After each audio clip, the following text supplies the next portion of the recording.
So, myself, well, really, Spike has this idea of $100 hot sauce, and he somehow roped myself and Claire into it. We're making a list that's suggested by you guys, our guests. So, do you have an ingredient or a process that you think would be a good addition to this $100 hot sauce? So I think the first thing that comes to my mind is not necessarily an ingredient because that's your all's realm, but I would say the packaging. I think that, and I don't just mean the bottle itself, which obviously will need to look nice, but I'm thinking greater than that, right? Think about the unboxing experience when you receive that product. We'll take the Hot Ones 10-pack box, right? I don't know if you've ever seen that. When you get the full season box, it comes in a very special, fully branded box that has, each sauce for them. I mean, Claire, you guys, Zach, you've been on there. I don't know if they were doing the 10-pack box back then, but I mean, they put a lot of work into the presentation of that. I mean, when you unbox it, that's the first thing you think of, right? Before you even see the product. When you just first unopen that box, what is it? What's the impression you get? If it's just a loose bottle of sauce in some foam, bubble wrap, that's not $100 hot sauce to me, So that would be my contribution, is to make that unboxing experience something special. I really like that. Great. Yeah, absolutely. Yeah, that is a specially Nobody's designed, brought that up. That's great. wooden box or just something fancy. Yeah, whatever, right. Yeah. Yep, yeah, we're only doing 50 bottles, so we literally could do like we could nice do like bottle. 150 bottles. I'm thinking at least 100, man. Honestly, at least 100. I mean, it would be hard. I mean, do we have a pot small enough to make 50 bottles? oh yeah, I do. I mean, I don't. know you do. I mean, I have pots to make like 10 bottles, but like then I just jump right up to 150. So The reason why I'm saying 50 bottles is because if we're going to do something that's where the cost of the ingredients and the processes go up to that outlay of funds is going to be pretty significant for all three of our companies. And so we need to make sure that we're balancing that. And also, if it's $100 a bottle, I mean, 50 bottles, that's $5,000, man. Yeah, but okay, if you and I have to buy plane tickets to go to Vermont to bottle this shit. I do think that should be part of the process and that we should be open about that. That is part of it, is that we all are coming together to make this sauce, and that's part of the expense. And we totally document it too. We make a video about it. Yeah. Yes. I actually think I even know a videographer. We can talk about that later. Oh, I like this. Yes. All right. This is the best, so far, the best installment of the $100 hot sauce yet. Yes. That was one of the best answers we've gotten so far. Yeah.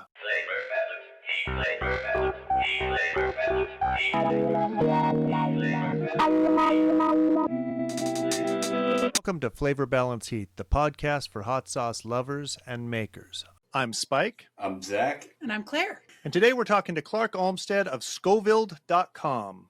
Hey, Clark. Hello. How we doing? Very good. Welcome. Yeah, there we go. Glad to be here. So why don't you tell us your history with hot sauce and spicy food? Like, what got you into hot sauce? Sure. Yeah, and it's probably, I don't know if it's typical or not typical, because I hear a lot of people say, oh, I've loved, hot sauce my whole life and blah, blah, blah. And that's probably the opposite for me. Growing up, I was not a spicy fan. Yeah. So it was just something that was not in my house. So I never really tried it, except for maybe going to restaurants or stuff like that. So I just wasn't around it. Wasn't a huge fan of it. And even, I'd have black pepper and I'd be like, oh, there's too much black pepper in this. It's spicy or whatever, Sound like my children. Yeah, right. I mean, that was basically me until I was, I don't know, probably 25, when I started just kind of, I guess a little bit earlier, but you went off to college and kind of started to experiment with my own flavor palette as opposed to, what my parents would cook for me. No disrespect to what they made, but it just wasn't, again, it just wasn't available. So I just didn't try it growing up. But then I just slowly started to get into really not so much hot sauce, but more spicy whether it would be like spicy taco mixes or spicy, chili or stuff like that, that I'm like, oh, I kind of like this. Let's try out this hot sauce thing. At first I, again, wasn't a huge fan just because what I was buying was store-bought stuff, right? And it was adding heat, but not a lot of flavor. So I was kind of like, well, okay, so that's not, it's good, but it's not, I don't know why everyone's saying, everyone loves it. It's just what it is, right? But then I think it was, I don't remember the year, maybe 2014, 2015. But I do remember the exact sauce that I tried that kickstarted my hot sauce journey. It was actually Torchbear's Zombie Apocalypse. That was the first sauce that I tried that had a lot of heat, but also had a ton of flavor, at least compared to the stuff I had been trying. And so from there, I'm like, well, wait a minute. People can make hot sauce that has heat and flavor? I didn't know that. And then I just went down a rabbit hole, and here we are, and somehow I own a store now. I don't know how that. Do you have a physical location too, or is it just online? It's just online. I would love a physical location. I'm, just hoping and praying that I can get to the point to do that, because that is one of the reasons why I actually started this, is because here where I'm based in Michigan, there's not a whole lot of hot sauce. I mean, there are some, and I've got, one that I'll show off later, but it's not a huge hot sauce scene. And yet I still have a lot of people who are interested and curious about hot sauce, but again, all they know is the hot sauce you can buy at the store. And I'm like, well, there's this whole other world out there, So I would love to open up a retail store one day and can have a little bit more of a local presence. So that's definitely the goal. So how did you go ahead? Just how did you make that? And I know you said it just kind of happened, but how did you make that turn from hot sauce fan to, that's kind of a big leap to suddenly you have a hot sauce store. Sure. Clark, right. No, absolutely. I didn't want to go on too long with that first question. But yeah, it didn't start as a store, to be honest. I have more of a background in web development. I have made apps and websites and stuff like that before. That's, I did that for a day job for a while too. And I'm still kind of in that realm in my day job currently. So that was where my background really was, is more on the computers, the IT side of things. And so it actually started with, I wanted to make a website that people could help them find all these hot sauces that I knew about that no one else knew about. And that website's still out there. It's actually hotsaucefinder.com, hot sauce finder without the E in it. I wish I had more time to dedicate to that. But I don't, because I started up the retail side. So that's how it started, right? Is I kind of built a site that would help people. You put in your what heat levels you like, what flavor profiles you like, what food you're eating, and that kind of matched you up with sauces that paired well with you. And so that was my first step into the hot sauce world. And it just didn't catch on, to be honest. I think it's a cool concept, but it needed a lot more to be successful. So then I decided, well, I have all this stuff that I built and I have all this hot sauce that I like. Let me try selling it and see if anyone will buy it, right? Because that was the number one thing I got on that first website, was people would go there to find hot sauce and then they couldn't buy it from me. So I was kind of directing them over to the manufacturers or the maker's website, which is great. That was the purpose of it. But they just kept coming to me saying, oh, why can't I buy this from you? And I'm like, well, I don't know. Let me change that, And so that's kind of how it morphed into the Scoville.com, where it's actually, a store that you can buy from. And it still has some of the bare bones from the original site. I mean, it's built on Shopify, so I can't do everything that I did on the old site, because that one was completely built from scratch by me. But it still has that same concept of, kind of trying to match you up with sauces that pair well with you and stuff like that. And how long have you been doing the Scoville website? When did you start it? Just over a year. I think it was in November of, not last year, but the year before that I would have. So that would have been 22, right? That I would have started that up. So yeah, just over a year and a month and some change, really. That's awesome. So you see a lot of labels. Oh yeah, Oh, yeah. go ahead. I was going to ask you how it's going. It's going great. I mean, it's starting up a retail site where, you know, I went from 0 sauces to 500 sauces in a year. Hindsight, maybe that was too quick, you know, because I'm still got those bills out there that you know we're working down. But that's you know, I felt that was where I fit in, right? Is I couldn't just launch because I wasn't making it myself and not coming to the table with a unique brand. My selling proposition was, well, I sell all the brands, right? And I won't get to all the brands, obviously, but I tried my quickest to get a big of a selection as I could. And it's you know, exceeded my expectations for what I've done in a year. I mean, this November and December have been crazy. I'm still just a one-man shop.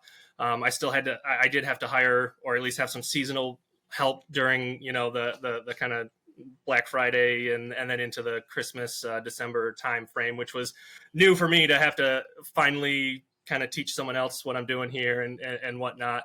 But yeah, it's a journey. I'll say that, and I've loved every second of it. I'll say I've hated a lot of those same seconds of it. I get it. You know, I get it. Yeah, exactly. You know, so there's moments when I'm like, I'm loving this, but why did I decide to do it at the same time? You know, very conflicting there, because it is a lot of work, and of course, juggling that with the day job that I still have has been challenging. But I wouldn't trade it for the world. I'm loving doing this, and I hope I can continue to do it for a long time. Awesome. So, are you a label guy? Do you like get into the labels at all? I do, and I don't. I personally like a very kind of minimalistic, simple, clean label. And the example that I would use for that, not just because he's here, but Zac's label, your new labels that you have, I think are, if I could choose a perfect designed label, it would be probably yours, just because it's very clean, it's consistent, but also each one, because you have the different flavor, the different colors for the flavors, they stand out. But then you can also, when you see it on a shelf, you know they're all yours, but you can easily see which ones, you know, each different flavor is different. So I like that above the flashy, you know, or the kind of too hard to understand everything that's going on the bottle, you know, because for me too, what's important when I buy a sauce is, what's it going to taste like and how hot is it? And if I can't find those two things on the bottle quickly, then I will probably move on and look at something else. So, you know, and that's another example where if I can, like with your bottles, Zach, I can know just in a glance, am I going to like this or am I not going to like this based on a 2-second glance at it? So I like that. Zac's new labels are awesome. Yeah, my neighbor designed those for me. He's been Nice. They're wonderful. I mean, give them all the props in the world, because I don't think I could have asked for you know, if I went and asked for my perfect vision of a label, it's yours. Well, thank you. I appreciate that. Yeah, I'm not blushing. You're blushing. Well, you can't tell with all this going on with the. It's fucking cold here, man. It's probably colder outside here. 100%, but yeah, no. Below. Did I see snow? Yeah. In your post there, Zac? Yeah. Wow. You have snow? It snowed today. Yeah. Wow. 100%. Wow. I mean, we got 7 inches of snow here today, but that I think is to be expected. No. Yeah. No, nothing like crazy. that. But you figure, not like three weeks ago, it was 80 degrees here. So. Well, I mean, we've and got now snow. It's 29. When I grew up in Berkeley, like I think 3 times in my childhood, we got snow there, and it was the most like monumentous thing whenever it happened, and it would just be flakes falling from the sky, and that was it. But yeah, that's pretty much what it was. Clark, besides like your typical bottle of hot sauce, do you sell other things like, you know, chili crisps or mustards or like other spicy foods? A few things. I don't have any chili crisps, but I do salsas. I do have a few mustard-based sauces as well, and I'll do definitely barbecue sauces. I have a lot of barbecue sauce. I think you can see one of Mikey V's up here somewhere. But yeah, so it's and I've got some kind of sriracha barbecue style stuff as well. So I try to branch out. There's some seasonings as well that I have. They don't sell as well yet, but they seem to be kind of like a complementary product, right? Like they might be coming here for hot sauce, then they'll see a seasoning or a mustard or a barbecue sauce and pick that up with it as well. Yeah. And I would definitely like to expand more into other spicy stuff, whatever it may be, because I've even thought about bringing in, I think Mikey V has, what are they, like gator toes or something? Yeah. You like spicy garlic or so. I definitely, that's something that's on my radar for sure to try to expand that a little bit. Well, and when you finally do open a store, having some things that are really on the low end of heat, or if none, we came out with a ketchup. And that has been great because we've always got that one person that doesn't like any heat, and we can always sample that. Yeah. And then they'll sample the hot sauce. I think that's right.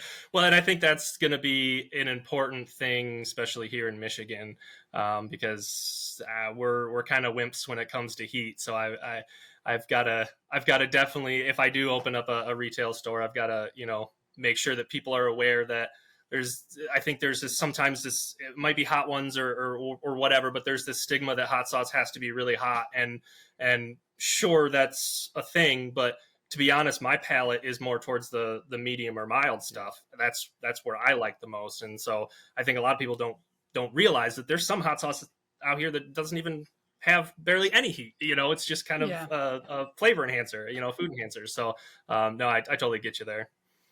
And I might have to check out that ketchup then. I don't think I have any ketchups in the store. So I will say, interesting. There is no ketchup in our house. We do not eat ketchup. I couldn't tell you the last time I had a bottle of ketchup in my personal belonging. I own a bottle of his ketchup, and it is in my fridge, and it gets used on a regular basis. That makes me feel so good every time. You've said that a few times, and I really appreciate that, Zach. Thank you. What Clark, what do you look for in a hot sauce that you want to carry? Like if you're reaching out to a new hot sauce maker or they're reaching out to you, what are you looking for? Well, I mean, if we want to go beyond the first step of that, which is to make sure that they're legal to sell, that's kind of the number one thing. Do you confirm that? Zach's helped me there. Do you confirm that? I do to the best of my ability. The ones that I know are good. I don't ask every single one, but the ones that I'm not sure of, I'll ask for, if they have a food license, or do they use a co-pack, or do they make it themselves? I try to ask a couple questions so that at least if I get answers that I'm kind of unsure about, then I'll dig into it further, or maybe even ask Zach or whatever. Like, hey, have you heard of these guys? I think we've had that conversation once or twice before. Yeah. So, but beyond, if we go beyond just the legality part of it, I don't even know if this is probably not the best answer from a retail, business perspective, but it's really just, it's almost, if I try a sauce from a maker and I love that sauce, sometimes, I'll just be transparent. I did it with Spike this weekend. I got a bottle of his red flour sriracha in, I think it was the Brian Am's, hot sauce box that I subscribe to. And I tried that, and I just couldn't help myself. I said, I need to sell this stuff in my store. That's the way to do it. I reached out, even though I was going to be on the podcast, and it's funny because I get so many people that come to me asking if I will sell their stuff. And I have a long list of a backlog, but sometimes my emotions just get the better of me. And, I try something I like, and I'm like, I need to tell other people about this. That's the reason I started the store in general, right? Was to share this knowledge and this love of hot sauce with other people. So when I just have that thing that just really, I just can't stop thinking about it, like this red flour that I've already eaten half the bottle of in the 2 days that I've had it. I can't help myself other than to reach out and say, hey, can we talk about getting your stuff in here? Nice. I don't know if that makes the most financial sense, and we'll have to see how that pans out, but that's the way I do it a lot of the time. I think that's the way to do it. If you're passionate about it, like that'll come through. Yeah, 100%. Yeah. I'm Claire George. I own Butterfly Bakery of Vermont. We make hot sauce, mustard, cookies, and granola, and 100% of our products are made with Vermont ingredients. The thing that I hear most often from people is that my hot sauce tastes like the peppers that are in it. We do really simple recipes that don't get too crazy and nitpicky, just to really accentuate the flavor of the peppers that are in there. The unique thing about our hot sauces is how much we feature the farm and the relationship with the farm and really bring the terroir of Vermont to our hot sauces. I am pretty sure I am the #1 purchaser of Vermont-grown chili peppers. I would love it if there would be a legitimate pepper market in Vermont where people would know Vermont for its peppers. We're all better for supporting each other.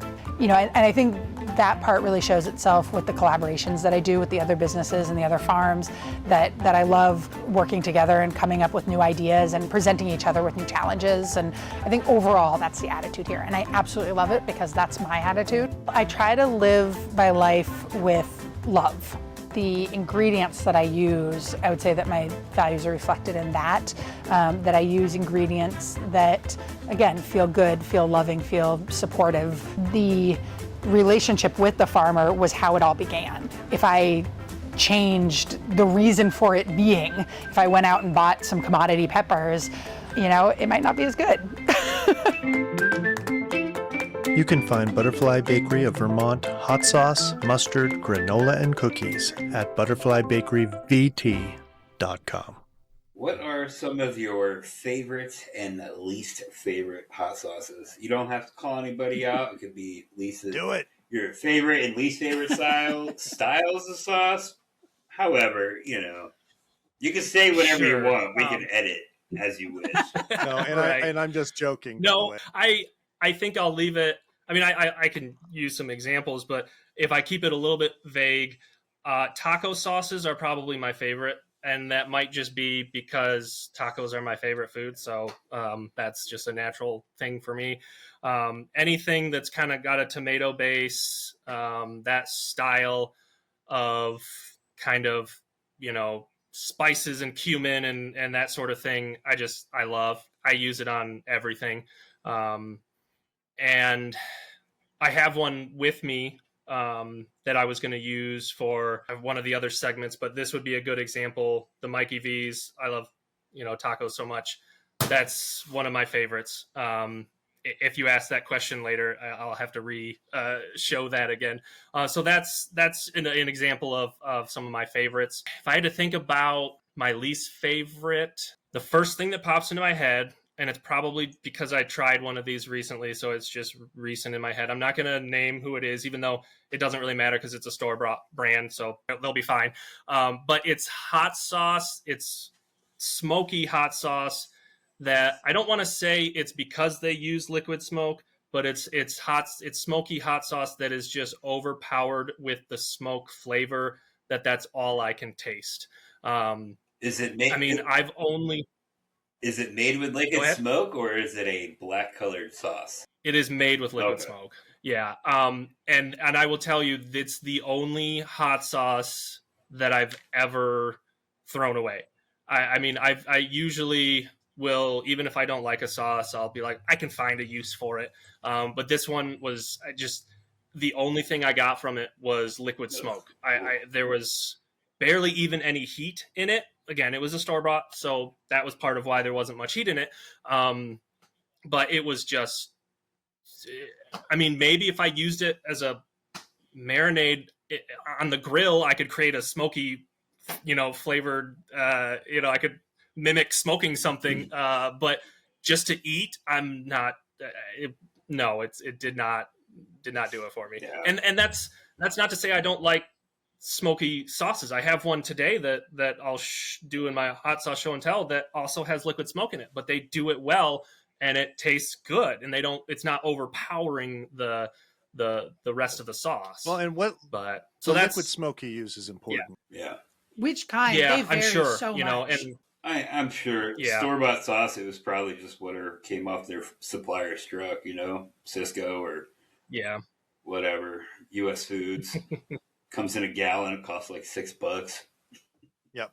Right. Oh, I guess it's me. All right. Yeah.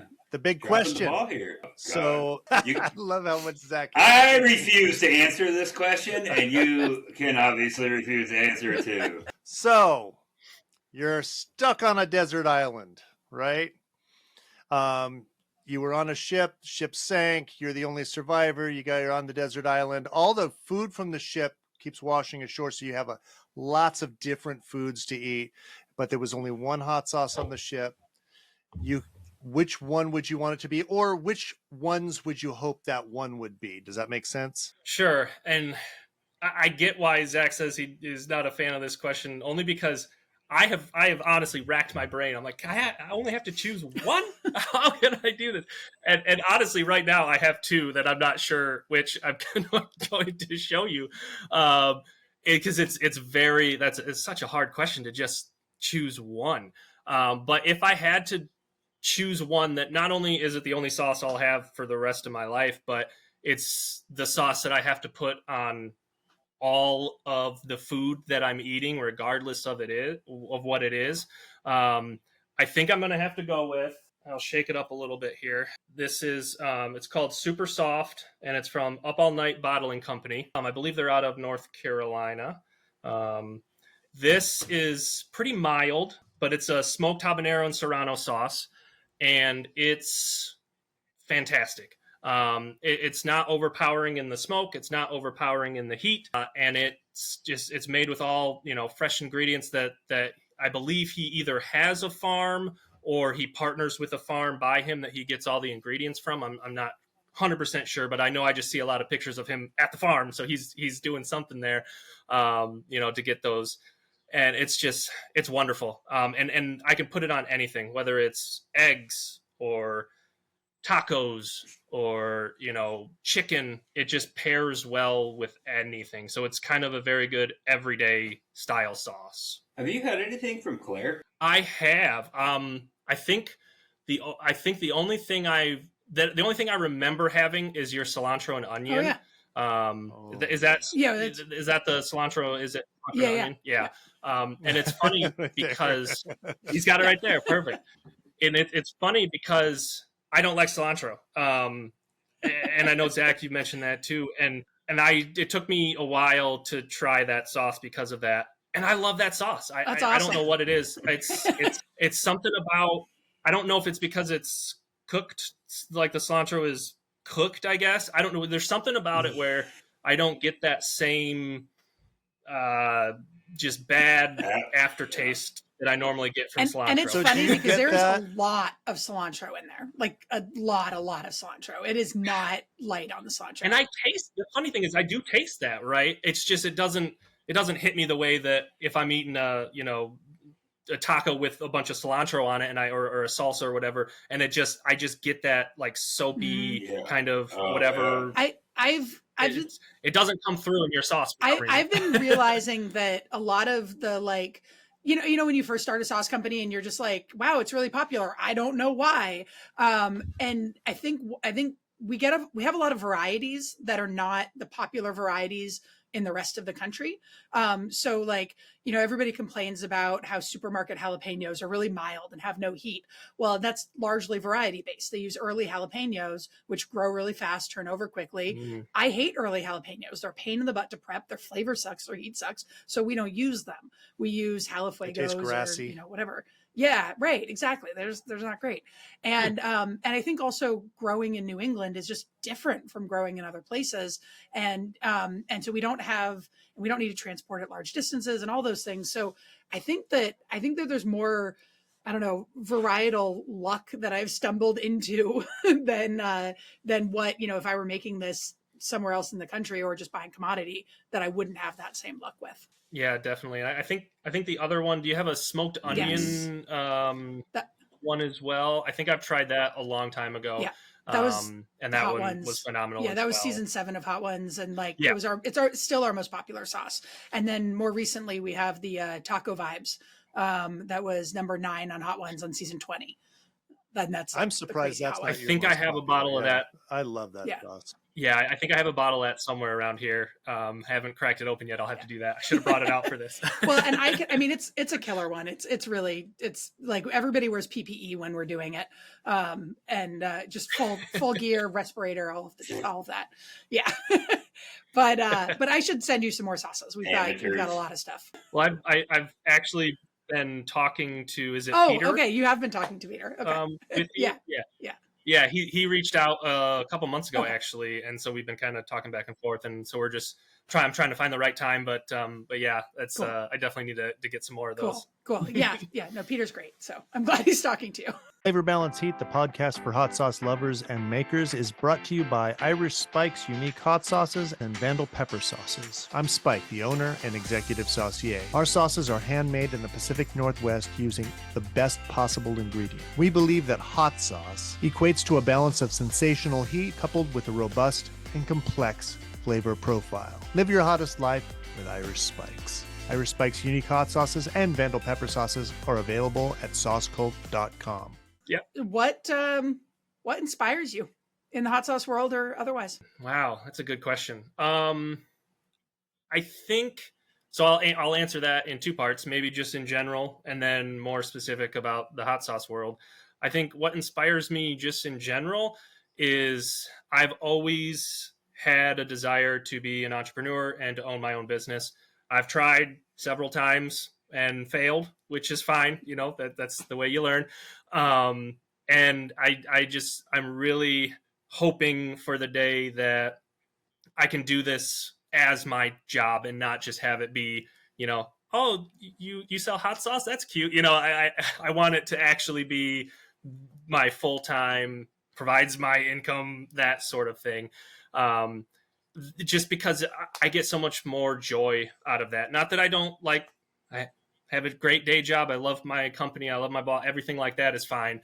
But it's just, you don't get that same fulfillment as you do when it's yours and it's, your money on the line, your integrity, your reputation.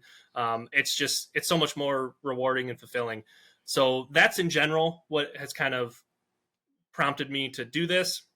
And I think if I hone that in onto why then I chose hot sauce for this is to share, again, all these amazing hot sauces with people who really don't even know that, hot sauce is anything other than what they see in the store.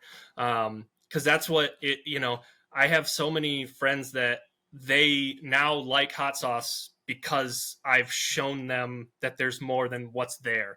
And that's a great feeling, to have someone, it's not something that I made. So I'm sure you guys as makers, that feeling is even greater. Right. But still to be able to listen to somebody on what they like and pair them up with something that will make their, food experience better. And then to come back and say, holy crap, what are some other ones? Because that was amazing. And that's just, I love it. And that's, that kind of pairs both of those together. And it's what keeps fueling me, even in the long days and the long weekends. That's what keeps me coming back. Nice. Awesome. Nice. So who inspires you in the hot sauce? Wow. Zach, you ready to blush more? Everybody.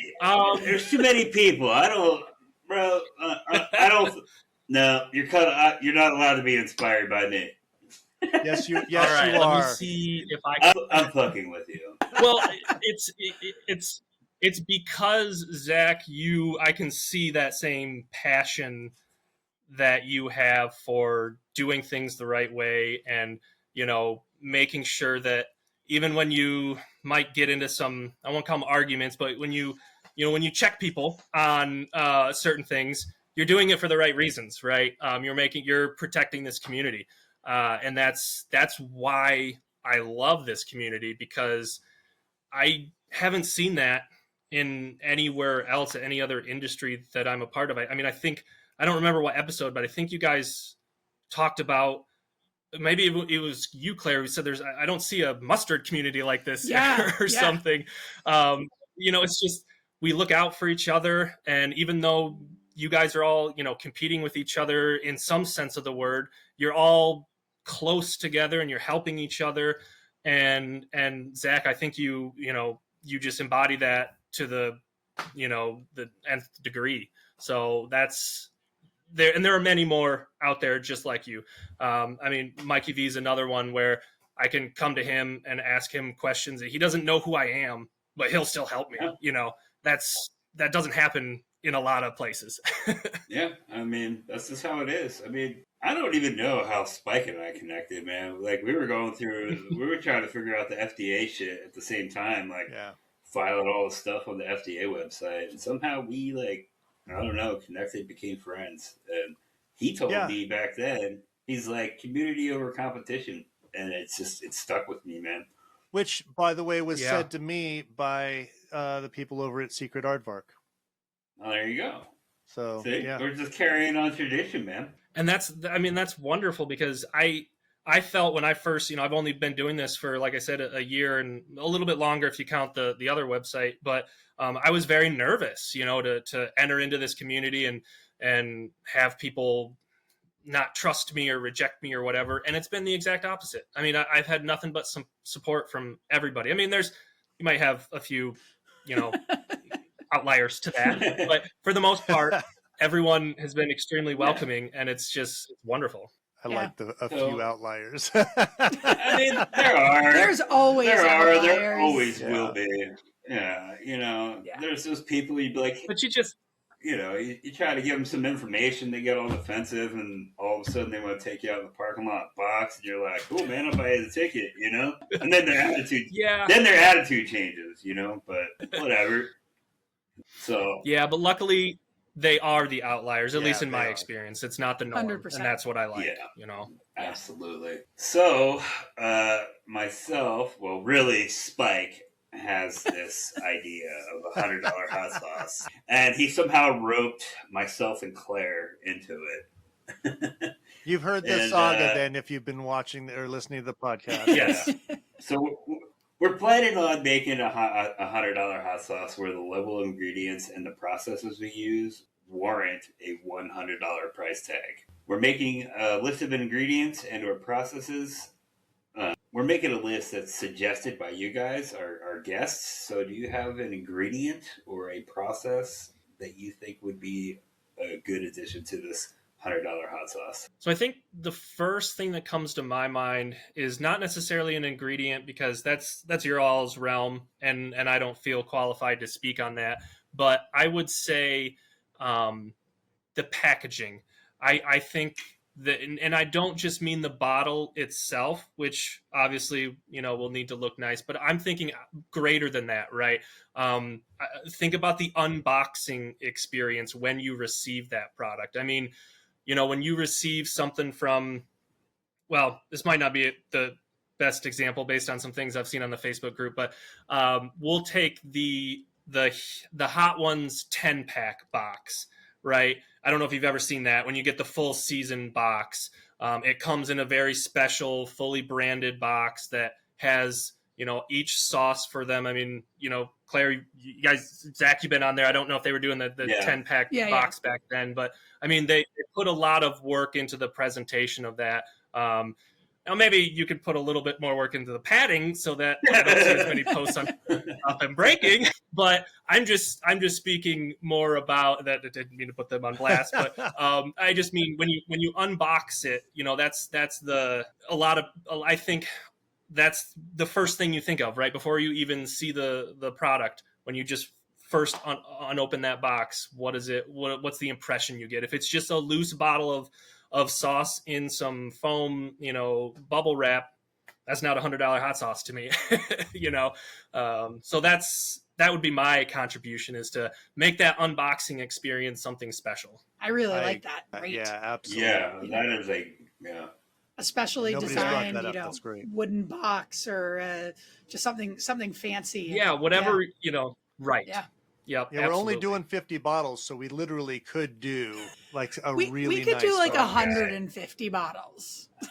I'm thinking at least 100, man. At Honestly, least 100. I mean, it would be hard. I mean, do we have a pot small enough to make 50 bottles? oh yeah, I do. I mean, I I know don't. you do. I mean, I have pots to make like 10 bottles, but like then I just jump right up to 150. So The I mean, reason why I'm it's saying like- 50 bottles is because if we're going to do something that's where the cost of the ingredients and the processes go up to that that outlay of funds is going to be pretty significant for all three of our companies. And so we need to make sure that we're balancing that.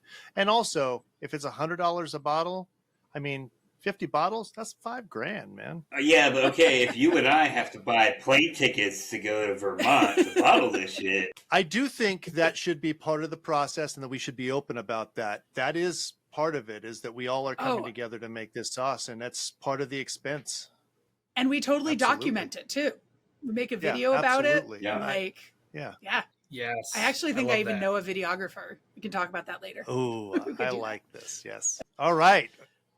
This is the best, so far, the best installment of the $100 hot sauce yet. Yes, that was one of the best answers we've gotten so far. Yeah. Awesome. All right. So now we're at hot takes. Do you have any hot takes? Yeah, this was a hard one too, because you've said a few of maybe mine in the past that I don't want to necessarily repeat. But the one that came to my mind as a retailer is, I think there's a place for, and this might be contrary to some of the comments I made earlier, but there's a place, I think, for all types of hot sauce out there. I see a lot of stuff in some of the groups out there, bad mouthing certain types of hot sauce, but whether it's, even if it's your store bought brand or your extract heavy, doesn't taste good brand, sauce, or the novelty, style stuff, I think that all has a place somewhere. And I say that because I sell a lot more of that stuff than I thought I would, right? I started this and I wanted to focus really hard on the craft makers, the ones that make flavorful stuff like I talked about. And then I started bringing in some of the other ones. I don't think they'll mind if I say Da Bomb, Beyond Insanity, that's very popular because of Hot Ones. It's my number one seller. And sometimes I get people who badmouth that. Why do you sell that stuff? It's not good. It's like, well, people like it, and even if they don't, they're introduced to my store because of it, and I have the chance to then introduce them to 490 other bottles of hot sauce that they might like better. So I just think that there needs to, there's people like things for different reasons, and if someone wants to buy a something like that, or the more novelty, like the skull and crossbones and stuff like that, Ass Blaster 5000. Yeah, I mean, why not? If that's what makes them happy, go for it. I'm not gonna maybe eat it myself, but if you want to buy it from me, I'll sell it to you, and I'll also encourage you and show you some of these other makers that I think might have better stuff. So that's, I don't know if that's the best answer, but that's kind of, that's the best one that I could think of anyways, just to kind of it's more so I came to that just being sick of the negativity that I see on some of the Facebook groups about certain things. It's just, if someone likes this and they're posting about it, why do you have to? If you don't like it, just don't comment on it. Like, why do you, just let them be happy. That's fine. I'm totally on board with you with everything except Da Bomb. Yeah. But it's an you. entry point for people too. Like, I know I'm joking. Like, exactly. whatever gets them in, whatever gets them in the door, respect that. And heck, if they want to keep cooking with it, or I don't know, hazing their friends with it, then they can do that. Yeah. And that's the thing. I mean, I had someone, just last month, they had bought a bottle of, it's like a skull extract sauce. Is 3 million Scoville units, extremely hot. And they had called me about an issue they had with it. And they were like, "Oh, this was going to be a great gift for my boss. I was buying it for him. He loves hot sauce." And I got to talking to him about it. And then, the conversation started to turn to, well, have you seen him eating hot, because a lot of times people who don't know anything about hot sauce, they see something like that and they might think that's perfect, even though you and I and the people in the community might not, eat that sort of thing on the regular. And so I got to talking with him, and I, recommended a few others that had that same high heat level that he was looking for, but actually had some flavor, right? So I was able to get him in the door with that novelty stuff.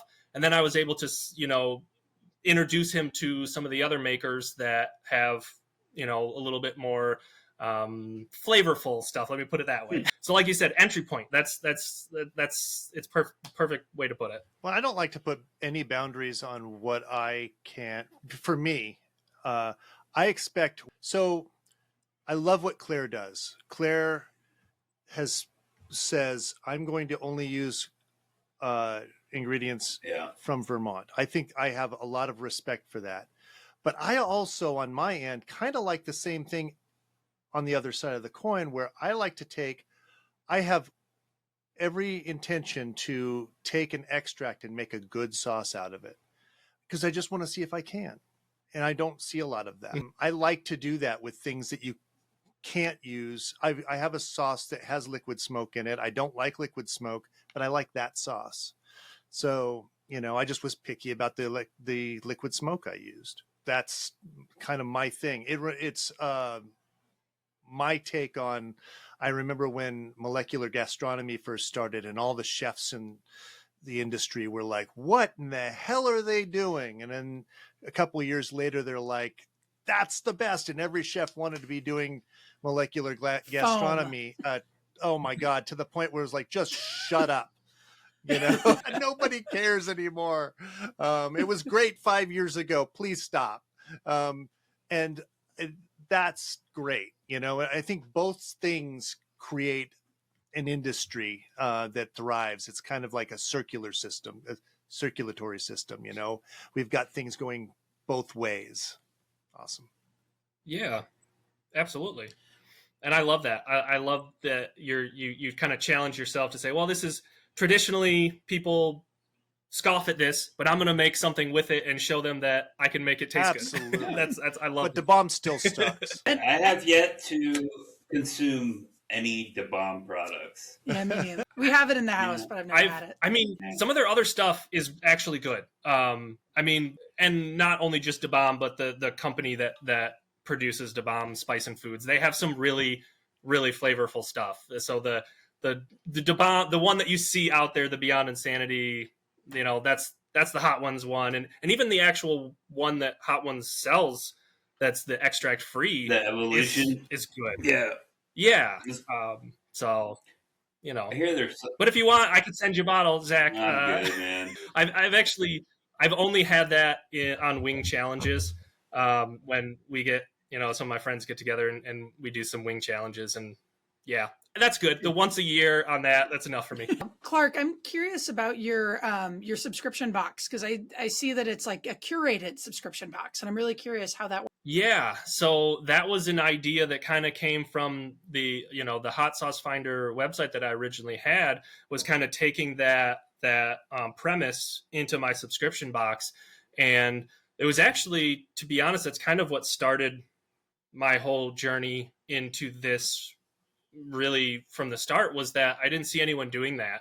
And I found out why after I've gotten some subscribers, and how time intensive it is to do this. But yeah, it's I think it's really cool. You basically, you can set your heat level, your flavor profile, and your food pairings. And then what I'll do is I'll go to my catalog of hot sauces, and I'll find bottles that fit your preferences. And you can do that. You can change that monthly. So if you're on the monthly plan or the quarterly plan, whatever you choose to do, but you can change that. So if 1 month, you wanted a bunch of 3 extra hot sauces, and then, well, I didn't go through all 3 of those because they were too hot. This next month, give me some, medium or mild sauces. You can change that every month, and we'll, continue to tailor that to your preferences, basically. And that's I mean, I think that's our selling point for That's that, right? awesome. Is there's no one else Yeah. really doing that. Yeah.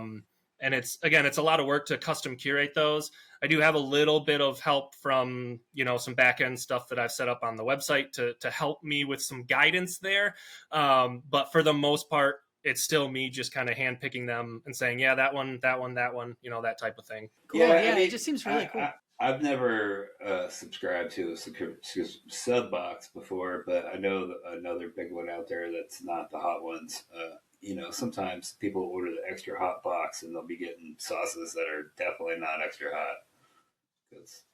Yeah, and that's the challenging part, and that's going to be an issue with me too as I scale. Is because I custom curate each box, I can't always guarantee the cost of the cost of each box is different, right? And so I have to be careful, especially with the extra hot boxes, that I'm not sending them 3 bottles that cost me $40 and they only paid me $30. So that's the careful part that I have to play there. But it's just something that I've seen a lot of. That was when I kind of did some user studies and user feedback on the subscription boxes. That was the number one thing that I got as feedback, was that, well, I had it for a few months and maybe, 1 bottle each month was a bottle that I'd like. The other 2 bottles were just not my thing, right? They were either too hot or too mild or a flavor profile that I didn't like and I would never touch it. And so that's where I kind of thought I'd come in and say, well, we'll make this fit you, and the feedback we've gotten on it is been very, very positive so far. Awesome. That's awesome. I believe we're at Hot Sauce Show and Tell at this point, which I believe is Claire. The what? Me? You want to know what I brought? Well, no, it's your question. It's my question. Oh, am I? Is it? Oh, look at it. It is. It is. Yeah. So, Clark, Hot Sauce Show and Tell. I have to imagine you have a lot of hot sauces to choose from. What did you bring today to show us? Sure. So I brought this bottle of the Siren from Grand Traverse Sauce Company. So I wanted to represent Michigan here because I'm from Michigan, and so they're based out of Traverse City, Michigan. And this is another smoky sauce, smoky cayenne habanero sauce, and it does have liquid smoke in it, like we talked about earlier. But it's done beautifully, and it's everything I've had from them is wonderful, and I just love that they try to source as many ingredients from here as they can. Sometimes, I'm sure you probably have the same issues, Claire, but sometimes it's hard to get those, in certain climates. But I know they try their best to source locally. Wonderful company to work with, and they make tremendous sauces. Nice. I've heard good things. What do you got, Claire? Yeah. What I have? So this is, I branched out a little bit. I realized that I know it's called Hot Sauce Show and Tell, but it doesn't really have to be, a traditional sauce. So, in the world of unmarked things, that is the entire label on this entire jar. So this is a refrigerated product. It's not acidified canned, but it's a fermented product. This is something that I have my mom ship to me from California whenever I can. It's called oat satay, and it is, okay, there you go, you can see it. It is a Vietnamese chili sauce, and she gets it from a vendor at her local farmer's market. She sent me my mom sends me all the most random things, and most of the time I'm like, oh, that's cute, Mom, and then I maybe taste it and then throw it away. And this was just incredible, and so we just keep asking her to send us more. And it is it's got crab in it. And so in our house, we just call it crab sauce. It's a fermented chili sauce with crab in it. And I put it on dumplings. I mix it into any stir fries that I'm doing or noodles that I'm doing. Mix it with sour cream to make a really good wonton or sort of dip like that. It's kind of like a chili oil, but not as tacky hard, and then there's that crab and scallions, and like it's so good. That's awesome. What'd you guys bring? I'm hungry now. Yes. Zach stalling. I brought a taco sauce. Jersey Barn Fire's smoked ghost taco. As you can tell, I just got it a couple days ago. I've gone through quite a bit of it. It is really, really good.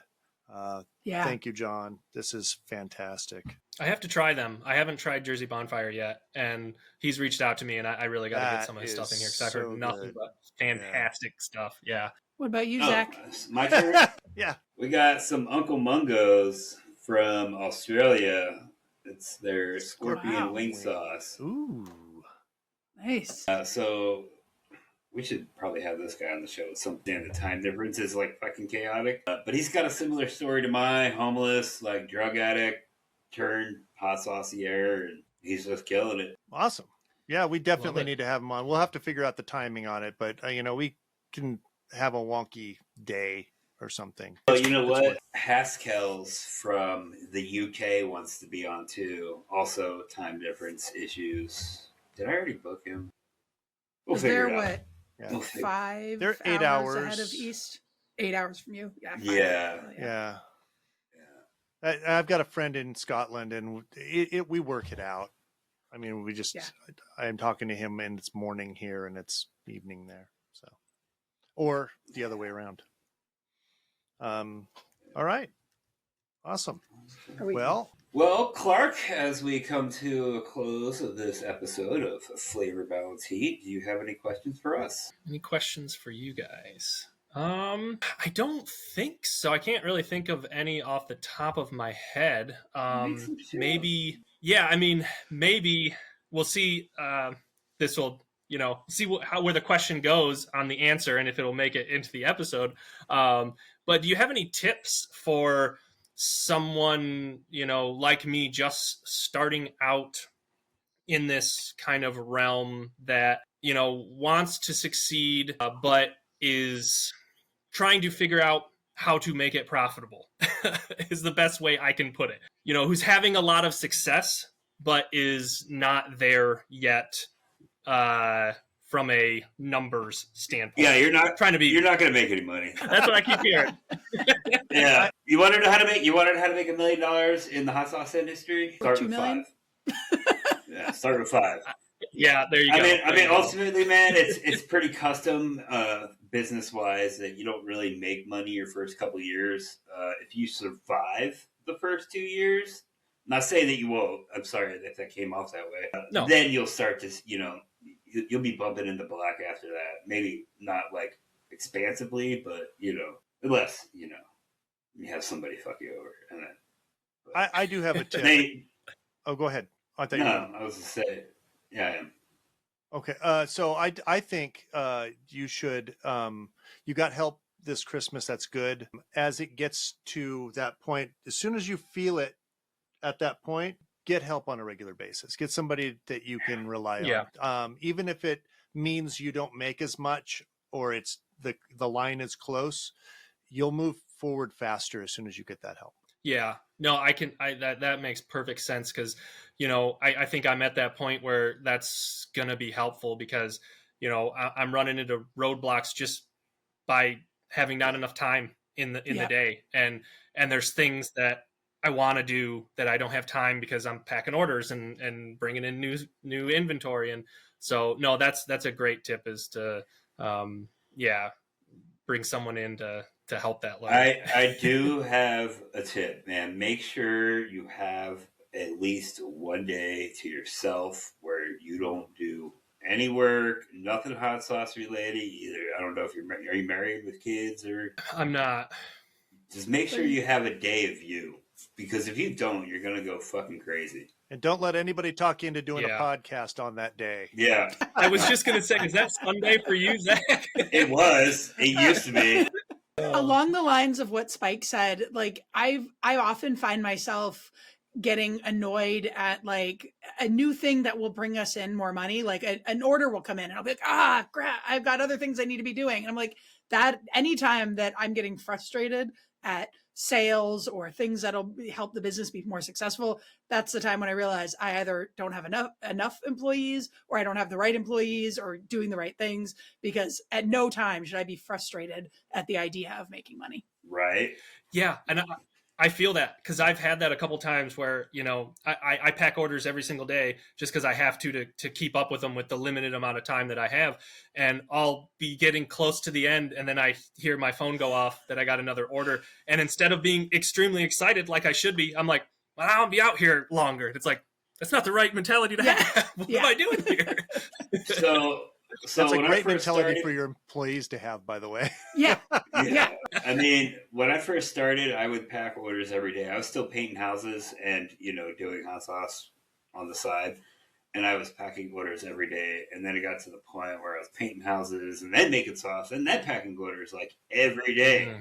Dude, I got burnt out real quick. That's what I'm saying. Make sure you take a day where you don't fuck with no orders. I don't care. If one comes in and you're sitting there, don't do it. Just like, you need a day to decompress, because if you don't, you're that's great. You're gonna burn out. Or I personally burned out real quick, and I have these. I still to this day have moments where I'm like, "Fuck this shit! I don't want to do it no more." You know what I mean? Because I don't. I don't follow my own rules. You know. Well, it's easier said than done. You know, I'm right there with you, and I'm gonna try to take that advice, because I'm feeling that, you know, that exact mentality that you're expressing, that I've heard you express before on the podcast.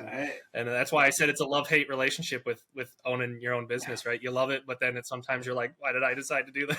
I mean, it's a real thing. And like, if I have a real bad day, I'll call Spike and I'll unload on him for like an hour and a half, because, you know, there's not too many people I can talk to about what the fuck's going on, because they'll try to talk to my wife and she just looks at me and she's like, I don't know what to tell you. And I'm like, fuck. You know, and it's nothing against her. She's always worked for somebody. You know what I mean? She doesn't understand what I'm going through, so she doesn't know what to say. And I like those phone calls. Exactly. I like that a lot, because it helps keep me going when I'm having a hard time. Yeah. And along those lines, finding somebody that you can talk to, but also that you can ask advice of, you know, whether it's like a local business organization, or finding like a coach or an advisor or a mentor, or somebody that you can ask those questions of like, what should I be doing here? What was your experience in doing this? I've had a coach for the past, I guess 3 years at this point. And I don't think my business would exist if it weren't for him. He just is. There's so many choices that I mean, so many hard choices that I have to make. And I call him up first and I'm like, Lawrence, what am I going to do? What do I do now? And he just like walks me through it. And it's fantastic. And is this person in the hot sauce world or no? Or not? He was a friend. I mean, he was a friend first, but he founded Otter Creek Brewery, which is a big brewery here in Vermont. And then he's worked for the state, and he was a CEO, and now he's gotten into coaching. And I was initially extremely resistant to coaching. I run my business the way that I want to run my business, and it's not usually the way that other people want me to run my business. That's why I work for myself. And exactly. And so and you know, so having somebody be like, well, this is going to be your 5-year plan so that you can like maximize your inputs and like turn a profit and retire a millionaire with a pool. And I'm like, that's not why I'm doing this. You know, one of the things that Lawrence actually says to me is that as a consultant, his job is to look at my watch and tell me what time it is. And it's fantastic, because that's what he does. He helps me figure out what I want and helps me figure out how to get there. That's what my business partner. That is wonderful. You know what? Because 5 years into this, I don't know what the end game is. I spent a solid year figuring out what I even wanted. Like that shouldn't be a complicated question, but like, what direction do I want to take my business in? That took me a year to figure out. Yeah. And I'm still trying to figure that out. Yeah, no, exactly. Like, it's not an easy question to answer, and it changes too. Like, you think you're like, this is my path. And then you're like, well, okay, maybe not. Well, I mean, I get it. I bet on I want to make my own product. From day one, I want to make my own fucking product. And now it's just like, I don't know if it's really going to be a thing. Yeah. I'm going co-packer. Like I can't take the business any further while making my product myself. It's just I can't do it. You know what I like though, Zach? You are going co-packer, but what you're doing is exactly what we were talking about smoke. So you can go cheap, but you're being very selective. And that's where liquid smoke, you can get really good liquid smoke that, man, does a lot of good things for a product. Or you can just grab the cheap stuff off the shelf. You're not doing that. No. You're going the long, you're paying more for a reason, like you would for the. I'm paying a lot more. Yeah, it's worth it though, dude. It's an honorable thing to do, and it helps you to move forward. Yeah, I eventually want to bring it back in. Yeah, I want to circle back around because I don't want to be a sales guy. You know what I mean? I don't want to be out there and I don't want to be, hi, this is who I am, this is what I do. But that's not me. I want to make the product. I want somebody else to do that part. Zach, when I stepped back from production, I was really surprised at how much I liked what I was doing. I really did not want to be out of the kitchen ever at all. And then I got into the strategy of it. I'm not a salesperson. That's why I have a salesperson. But the strategy of the logistics and the strategy and figuring out how to get what I want and do what I want and make the pieces work, that turned out to be just tremendously interesting to me. I get it. That's kind of fun to me, but no, I don't know. No, I mean, but you might No. like it. You might like parts of it more than you expect to. Yeah, I would wonder if you're going to be surprised there, Zach, just because, I see some of the decisions that you make that are just, I'm like, man, this guy just has a business sense that, and so Me? and I know you kind of make a little, I know, see, you make that face, but I see things, I'm like, you market the product great, you have great I mean, I see you taking that co-packer, that making part out of your equation, even if it is temporarily.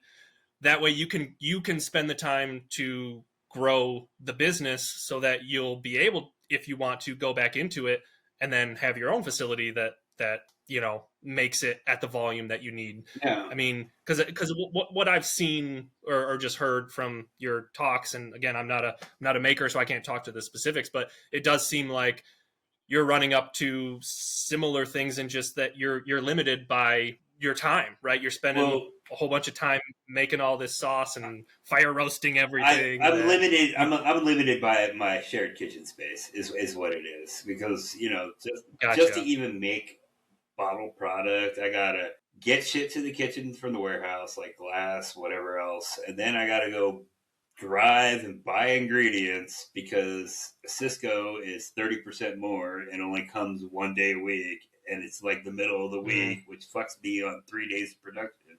You know what I mean?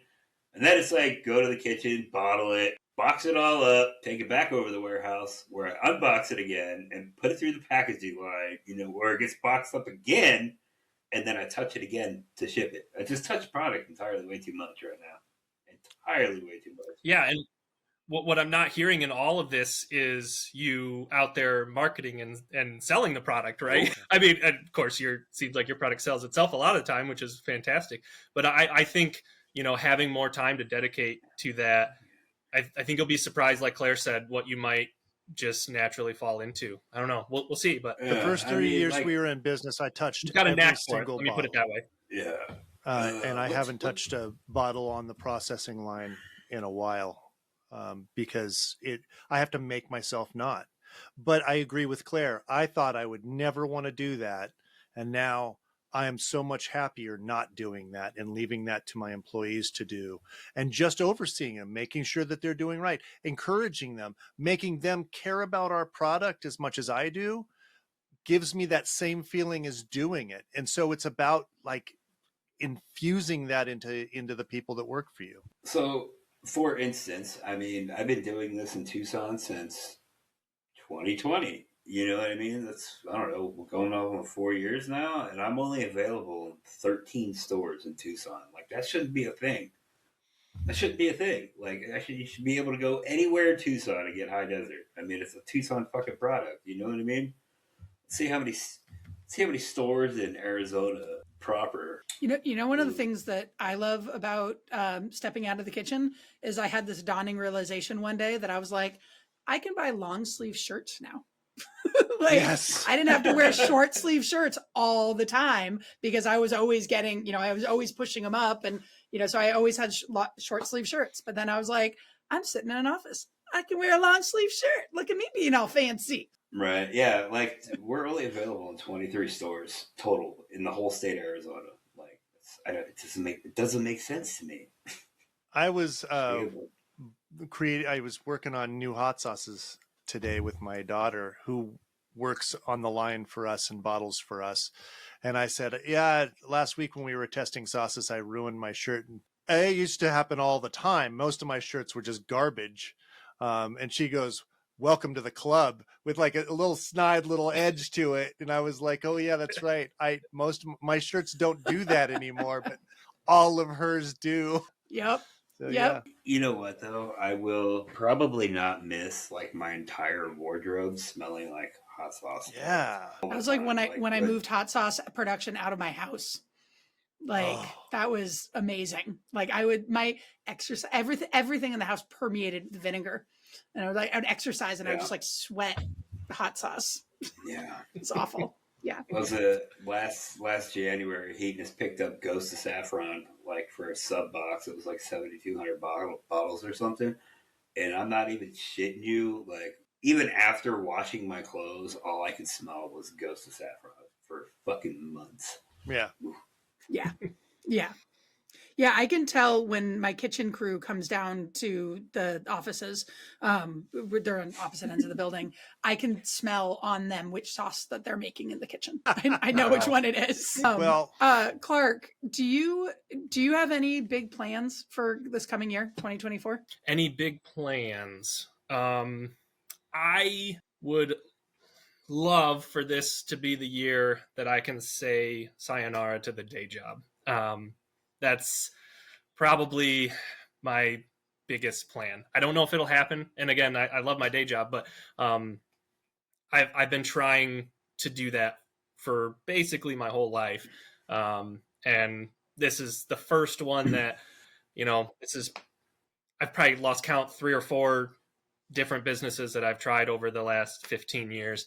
And this is the first one that I actually have success in. And that's why I asked the question I asked earlier, because I'm having success, but it's not showing up on paper yet, right? To warrant being able to quit that day job. So that would, I think, be my biggest thing, because I would love to, like I said, I have a lot of ideas that I don't know if I've flesh them out enough to speak to them eloquently here, but I have a lot of ideas for the brand that I would love to spend more time on. I just don't have the time or the energy to do it. And the only way to get there is to, 1, get help, like you said, Spike, and 2, devote my everything to it, right? Make this my only option for income, because there's too many times that I've made decisions that are like, well, I don't need to do this yet because I have the day job to fall back on, and I don't want to do that anymore. See, you're using the day job as a crutch, man. Just pull the trigger, and eventually, 100%. I 100% quit painting houses long before I should have. But you know what? It just forced me to figure it out.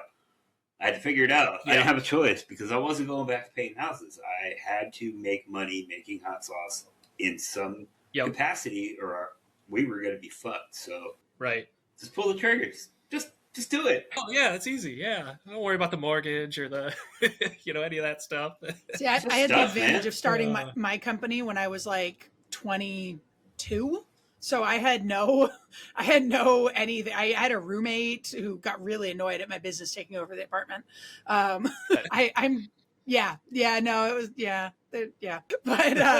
no, I'm often grateful for the fact that I started it so young. I mean, people said I was crazy, and I was like, why? I have no kids. I have no husband. I have no house. I have no bill. I have a used car that I used to be a computer programmer. So I had, money from that when I was in college. And that's how I, lived under the poverty line for quite a few years. Yeah, I mean, that's the best time to do it. If I could go back 15 years and start this, right? I think you'll do it. I think that you'll get it done by the end of this year. It sounds like you are focused. You've got good plans behind you. I don't see why there's no reason why you couldn't be able to do it by the end of this year. I mean, as long as you stay focused. All right. So yeah, and I think go ahead. I was going to say I'm going to retract my previous statement. Like, if you really want to do this by the end of the year, I retract my previous statement about taking a day for yourself. You gotta push through, man, and you gotta push the fuck on. And when you're going through it, just remember, one day you will be able to make your own schedule, and there will be weeks when you don't have to do a fucking thing. I mean, when I quit my day job and I started, I mean, like, legit 7 days a week. Yep. Answering emails at midnight. You know what I mean? Like, it is what it is. Yep, I feel you there. I'm right there doing that. So, no, and I think, you know, the other that kind of go alongside that is opening up the retail store that I really want to do, because right now, again, I kind of started this with the idea of bringing more awareness to hot sauce to Michigan, and I'm not really doing that quite yet, right? Because I'm selling online, and sure, I'm getting some orders from Michigan, but it's not, you know, a whole lot. And I would love to be able to do that, but I just, again, I've got a reason why I can't be at a retail store 9 to 5 or whatever it would be, you know, whatever the store. Well, and it's got to be hard, because I would say farmers markets, but most farmers markets make you have to create the product within that a certain mile, you know, 200 miles. So, are you familiar with the hot sauce realm? Oh yeah. And that's interesting. I have. That's one avenue that I have desperately been trying to mimic. Not only the hot sauce realm, but, you know, Roger Dams, who you had on earlier, just doing the kind of consignment market side of things, right? And I see it's worked for the hot sauce realm because they have their own place now, right? So they did the consignment thing, but they would also host like hot sauce tasting parties and shit. You know what I mean? That's a good idea. Mm-hmm. Yeah. Just collaborate with a local restaurant, do like a hot sauce tasting event, like fucking $10 and come test. You know what I mean? Or whatever you guys decide. Yeah. I know it just puts some more hours on your plate, but gets you out in the community. Yeah, no, absolutely. And I think that's a wonderful idea. And, you know, to go back to your previous comment too, Spike, about the farmers markets, that's a good question that I'll raise to, you know, you three, because I've questioned that myself. Our farmers market here locally anyways, does allow, you know, retail booths, as it were. You have to prominently display what type of business you are, whether you're a producer, a grower, or a retailer. But they do allow that. And I've been hesitant just because I feel that maybe it's a little bit of imposter syndrome or something, right? Where I don't feel like I belong there because I don't make it, or it's not my recipe or my product, right? So I'm curious what you three think of. Well, you have something to bring to it. So you are a sommelier of hot sauce, and so you're going to help these people to. What I always tell people when they walk up to our booth is, it's not my job to make you eat hotter or anything like that. It's my job to match your heat level. I'm not trying to push you in any direction, and so that's your job, is to take all these sauces from all these great companies and go, just like a wine sommelier would do, is it to guide them to the right sauce. There you go. That's what you bring to the table, and that's a big piece. And also, I love like that. Imposter syndrome. Like, I mean, I struggle with that feeling of like, oh, I don't belong here, I wouldn't fit in, or like we all do. And the reality is, look there. Is there anybody doing what you're doing? No? Great. There's a spot for you. Yeah. Do it before somebody takes that hot sauce spot at the farmer's market. So this is where you're at, dude. You got 2 weeks to figure it the fuck out before this episode airs and someone else in your area gets the idea. You better start, get off this and get on email. Start reaching out to your local farmers markets. Be like, hey, I'm interested in the 2024 season. Well, and that's also part of it a little bit. There is one hot sauce maker here in my area that goes to the farmers markets, and so I feel like I don't want to step on that person's toes a little bit. Are they like legitimate, or are they just doing it? They are, I would say, how should I word this? Because I don't have as much of the knowledge as you guys, but I wouldn't say they're fully like FDA. They're not ready to sell to, like, let's say Hot Ones or something like that, right? Or whatever, however you want to call that. But they're legit enough that I do know that they have went to schooling. They have their, certificates.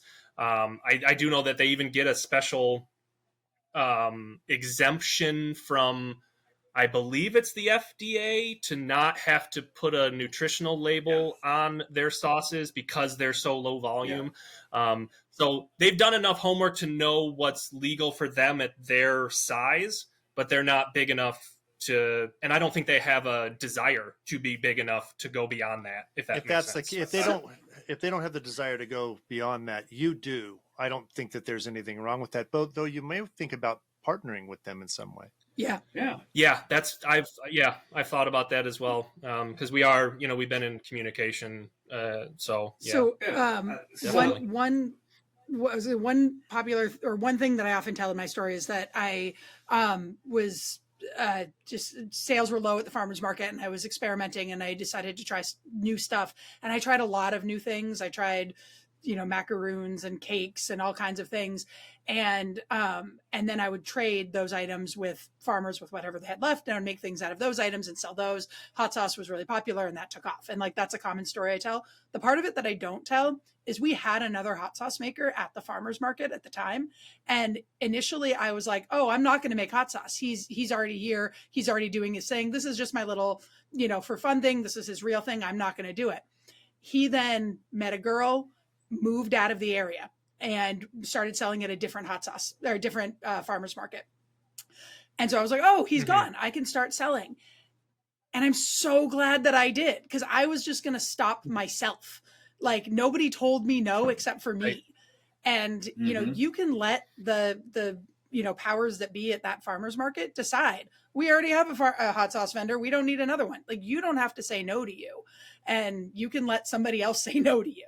I mean, I love that. I mean, the other side of that is too, maybe they don't want to be out there selling their product. Maybe they want to be in the kitchen cooking, and you present then with, hey, you wholesale me your product at, whatever profit margin, and then I will sell it at my booth. Right. You know what I mean? And then they don't have to do that. You know what I mean? I don't know. I don't know if their wholesale numbers would even work for, you know what I mean? Like, it sounds like they're pretty small, so they might be getting raped on ingredients, Yeah, that's the other thing too with some of the smaller companies is I don't think they're at a stage to be able to wholesale at a price that I can then make any money as the middleman, so to speak, on. So, but yeah, no, I get what you're saying though, for sure. Yeah, but if you pay $6, and I'm just throwing numbers out there, right? If you pay them $6 a bottle, right, because that's what they need to make more or make a little bit of money, whatever, you sell it for $10, you're not losing money, right? You're just not making as much, right? Yeah, no, yeah, absolutely. Well, I'm excited to see what happens at the end of the year. We're going to have to do this again in December. I think we should book you for December and see how it went. All right. I'm serious. Down for that. This has been fantastic. It's really nice to meet you. Yeah, it was a really good episode. Yeah, really nice meeting you. Oh, well, thank you. No, this has been wonderful. I've been looking forward to it for a long time. This has been excellent. Clark and I go way back. Yeah. You know what, Zach? I don't know if I've ever told you this. You are the very first bottle of hot sauce I sold on my store. I don't remember which actual sauce it was, but somebody bought a bottle of your hot sauce before. Like, I had as I'm sure many who are starting out do, I got the website up and I was still kind of tinkering with it a little bit. I had all my licenses and everything I needed, but I just didn't officially launch it yet. And somehow somebody found me and bought a couple bottles of your stuff. Nice. So you get that trophy as being the very first bottle I've ever sold. Nice. That's awesome. That's great. Well, thank you so much. We really appreciate having you on. Yeah, thank you so much for inviting me, and we'll definitely have to do it again at the end of the year and see how things went. I'm going to hold you to it. Flavor Balance Heat, the podcast for hot sauce lovers and makers, was brought to you by Butterfly Bakery of Vermont, High Desert Sauce Co., and Irish Spike's unique hot sauces and Vandal pepper sauces. This has been a Spike Mind Media production.